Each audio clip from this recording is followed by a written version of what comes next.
الحمدللہ رب العالمین والصلاة والسلام علی سید الانبیاء والمرسلین اما بعد فاعوذ باللہ السمیع العلیم من الشیطان الرجیم بسم اللہ الرحمن الرحیم الصلاة والسلام علیکہ سیدی یا رسول اللہ وعلی آلہ واصحابہ سیدی یا حبیب اللہ۔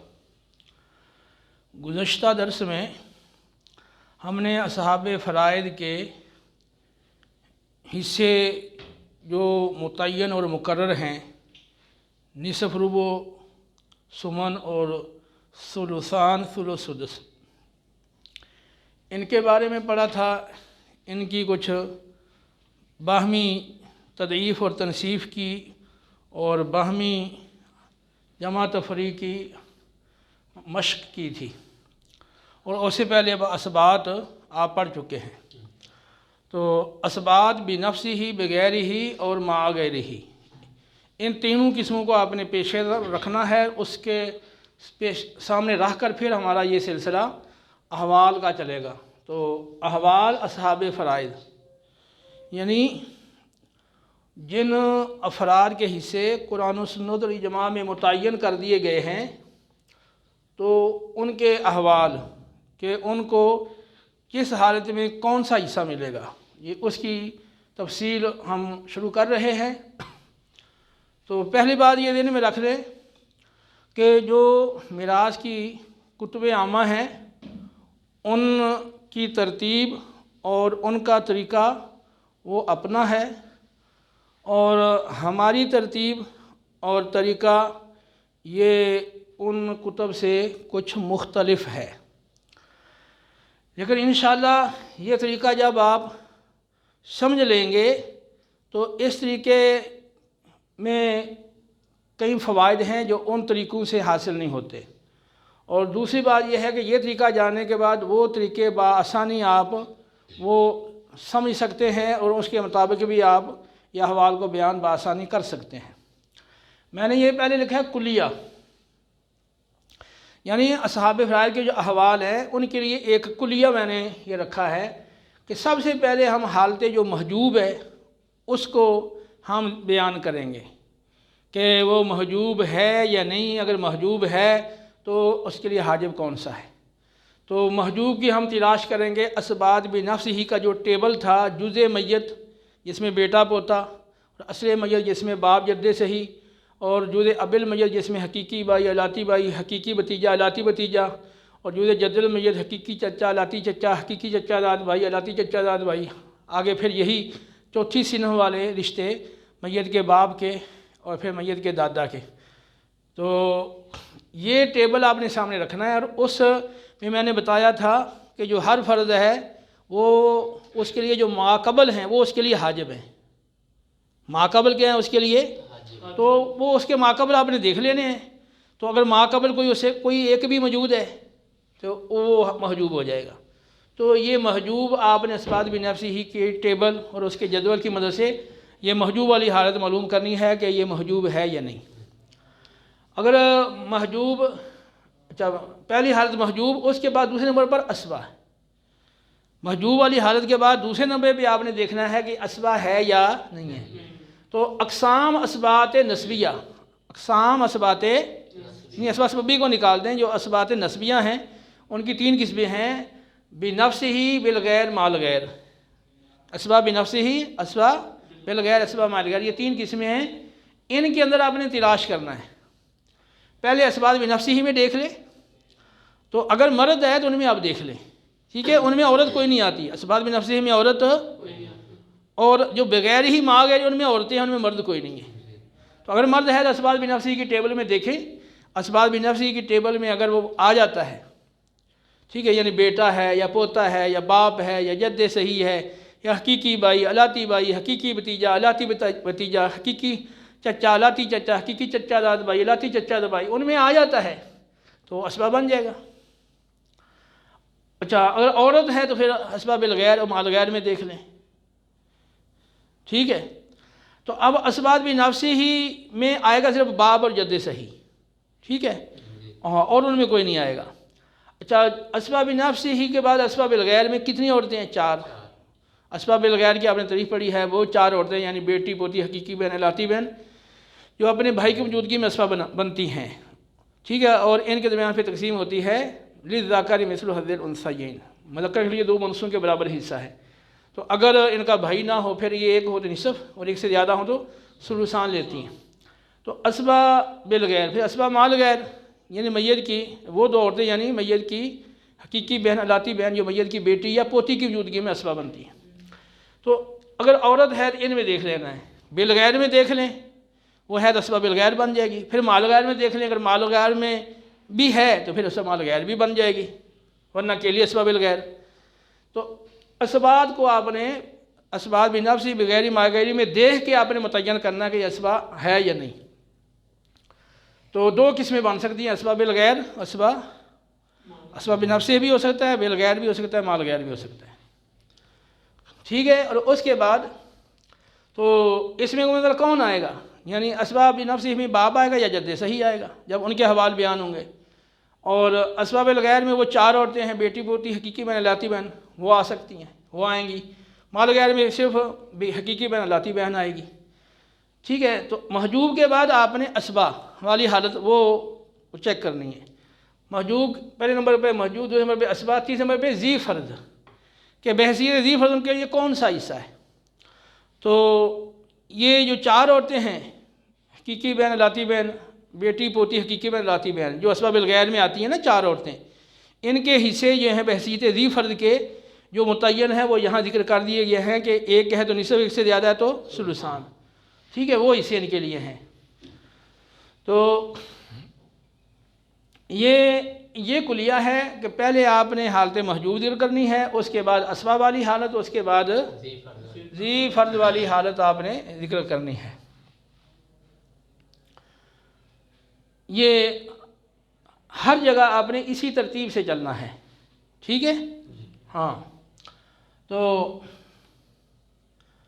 اب ہم شروع کر رہے ہیں آگے اصحاب فرائض کے حوال میں، بیٹی کے حوال میں شروع کر رہے ہیں۔ یہاں آپ کے ذہن میں آ سکتا ہے کہ پہلے میں نے اصحاب فرائض میں کون کون آتے ہیں ان کا ذکر نہیں کیا۔ اگر ان کا شروع میں ذکر نہ بھی کریں تو اس سے کوئی فرق نہیں پڑتا، جب آپ حوال سیکھیں گے تو ان کا ذکر بھی آتا چلا جائے گا۔ اصحاب فرائض کے میں نے 4 گروپ بنائے ہیں، یعنی میرا جو درس کا طریق ہے اس کے مطابق اصحاب فرائض کے 4 گروپ ہیں۔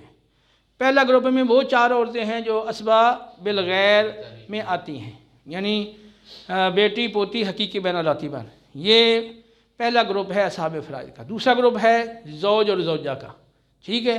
تیسرا گروپ ہے ماں اور اخیافی بھائی، اخیافی بہن کا، ٹھیک ہے۔ اور چوتھا گروپ ہے باپ، جد صحیح اور جدہ صحیحہ کا۔ تو یہ 12 افراد ہیں۔ تو پہلا گروپ جو ہے بیٹی، پوتی، حقیقی بہن، لاتی بہن، جو اسباب بالغیر میں وہ آتی ہیں، تو یہ ان پہلا گروپ کی ہم گفتگو شروع کر رہے ہیں۔ بیٹی کے حوال، تو بیٹی کے احوال من و عن اسباب بالغیر کی تعریف میں موجود ہیں۔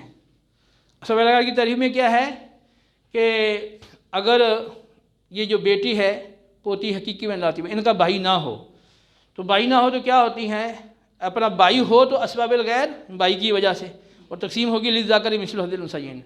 اور بھائی نہیں ہے تو پھر وہ بیٹی ایک ہے تو نصف ملنا ہے، اور ایک سے زیادہ ہے تو ثلثان ملنا ہے۔ یعنی تینوں حالتیں بیٹی کی اسباب بالغیر کی تعریف میں موجود ہیں۔ جب اسباب بالغیر کی تعریف آپ کو یاد ہے تو آپ کو تینوں حالتیں بھی بیٹی کی یاد ہو گئی، ٹھیک ہے۔ تو ہم نے اس طریقے سے کرنا ہے جو ہمارا قاعدہ کلیہ ہے۔ قاعدہ کلیہ میں ہم نے پہلے چیک کرنا محجوب، اور محجوب دیکھنا ہے کہ بیٹی وہ محجوب ہے یا نہیں۔ اس کے لیے کہ بیٹی کے لیے حاجب کون ہوگا، تو اب بیٹی کا تو اسباب بنفسی میں ذکر نہیں آتا، لیکن بیٹی کے درجے میں جو آ رہا ہے مذکر وہ ہے بیٹا، تو وہاں بیٹے کو چیک کریں کہ بیٹے کے لیے حاجب کون ہے۔ اگر بیٹے کے لیے کوئی حاجب ہوگا تو اس کے لیے بھی وہ حاجب بنے گا، اگر بیٹے کے لیے نہیں ہے تو اس کے لیے نہیں ہے۔ اب اس میں دیکھیں اسباب بنفسی کے ٹیبل میں تو سب سے پہلے بیٹا آتا ہے۔ تو میں نے بتایا ہے کہ جو ماقبل افراد ہیں اس کے ٹیبل میں وہ اس کے لیے حاجب ہوں گے، تو بیٹے سے پہلے کوئی نہیں ہے، اس کا مطلب بیٹے کے لیے حاجب کوئی نہیں ہے، تو بیٹی بھی اس کے درجے میں ہے، بیٹے کے درجے میں، جزء میت میں یہ پہلے درجے میں ہے، پہلے درجے کا جزء میت نا بیٹی بھی، تو اس کے لیے بھی حاجب کوئی نہیں ہے۔ ایک تو طریقہ یہ ہے۔ دوسرا یہ ہے کہ میں نے بتایا تھا کہ دنیا میں جو سب سے پہلے رشتہ پایا گیا حضرت آدم حضرت حوا علیہ السلام، تو ان کے درمیان جو رشتہ تھا زوجیت کا، وہ کیا تھے آپس میں زوج زوجہ۔ جب اولاد ہوئی تو اولاد کیا ہوگی؟ ان کی بیٹا بیٹی، اور یہ کیا ہوں گے؟ ان کے ماں باپ۔ تو یہ جو 6 رشتے ہیں، یعنی 6 افراد، زوج زوجہ، بیٹا بیٹی، ماں باپ، یہ محجوب نہیں ہوتے کبھی بھی۔ تو اس سے بھی پتہ چل سکتا ہے کہ بیٹی محجوب نہیں، اور یہ جو ٹیبل ہے ہمارا اس سے ہی پتہ چل سکتا ہے۔ ہم نے چونکہ ٹیبل کی یہاں قید لگائی ہے تو آپ اسی طریقے سے چلیں، ٹھیک ہے، تاکہ وہ سارے جو آگے سلسلہ چلا آ رہا ہے ایک جیسا وہ سلسلہ رہے۔ تو اسباب الغیر، جب میت کا بیٹا موجود ہو، یہ جو شرط ہے میت کا بیٹا موجود ہو، یہ کہاں سے معلوم ہوئی آپ کو؟ اسباب الغیر کی تعریف میں یہ شرط موجود ہے۔ اسباب الغیر میں جو 4 عورتیں آتی ہیں، بیٹی، پوتی، حقیقی بہن، علاتی بہن، تو یہ چاروں عورتیں جو ہیں اپنے اپنے بھائی کی موجودگی میں اسباب بنتی ہیں، یعنی بیٹی میت کے بیٹے کی موجودگی میں، پوتی میت کے پوتے کی موجودگی میں، حقیقی بہن میت کے حقیقی بھائی کی موجودگی میں، اور علاتی بہن میت کے علاتی بھائی کی موجودگی میں وہ اسباب بنتی ہے۔ تو ان کا بھائی ہونا چاہیے۔ یہ اسباب بالغیر کی تاریخ میں اسباب الغیر ہونے کے لیے یہ شرط موجود ہے، ٹھیک ہے۔ تو یا میت کا بیٹا موجود ہو تو کیا بن جائے گی؟ بیٹی اسباب بالغیر، محجوب ہے ہی نہیں، ٹھیک ہے۔ تو اسباب میں چیک کرنا ہے نا، جب محجوب نہیں ہے تو دوسری حالت اسباب۔ تو یہ اسباب میں دیکھیں، اسباب بنفس ہی میں بیٹی نہیں آتی کیونکہ یہ عورت ہے۔ اسباب الغیر میں دیکھیں تو بیٹی موجود ہے، تو اس میں وہ اسباب الغیر بن گئی کیونکہ اس میں موجود ہے یہ۔ اور آگے اسباب مع الغیر دیکھیں تو اس میں بھی بیٹی نہیں ہے۔ بیٹی اسباب مع الغیر بناتی تو ہے، خود اسباب مع الغیر نہیں ہے۔ تو اسباب کی جو قسمیں، ان میں ایک ہی قسم اسباب الغیر، اس میں بیٹی آئی، وہ لکھ دیا۔ اس کے بعد ہے ذی فرض۔ تو بحیثیت ذی فرض جو ان کے حوالے ہیں وہ اسباب الغیر کی تعریف کے اندر ہی موجود ہے کہ اگر بھائی ہے یعنی میت کا بیٹا تو اسباب الغیر، تقسیم للذکر مثل حظ الانثیین۔ اگر وہ ان کا بھائی نہیں ہے یعنی میت یعنی بیٹی کا بھائی یعنی میت کا بیٹا موجود نہیں ہے، تو پھر اگر ایک بیٹی ہے تو اس کو نصف مل جائے گا اکیلی کو۔ اگر ایک سے زیادہ ہیں یعنی 2 ہیں، 3 ہیں، 4 ہیں، ایک سے زائد ہیں تو ان کو ثلثان 2/3 مل جائے گا، ٹھیک ہے، اور آپس میں برابر کیا کر لیں گی؟ تقسیم کر لیں گی۔ تو بیٹی کے حوالے ہو گئے 3، نمبر 1 اسباب الغیر، نمبر 2 نصف، نمبر 3 ثلثان۔ نصف یعنی 1/2 آدھا، ثلثان یعنی 2/3 یعنی 2/3۔ اس کے بعد آگے پوتی کے احوال۔ تو پوتی بھی در حقیقت وہ بیٹی ہی ہے، تو جب بیٹی نہیں ہوگی تو پھر پوتی اس کی جگہ پہ آ جائے گی۔ پھر یہی 3 حالتیں جو بیٹی کی ہیں یہ کس کی ہو جائیں گی؟ پوتی کی ہو جائیں گی۔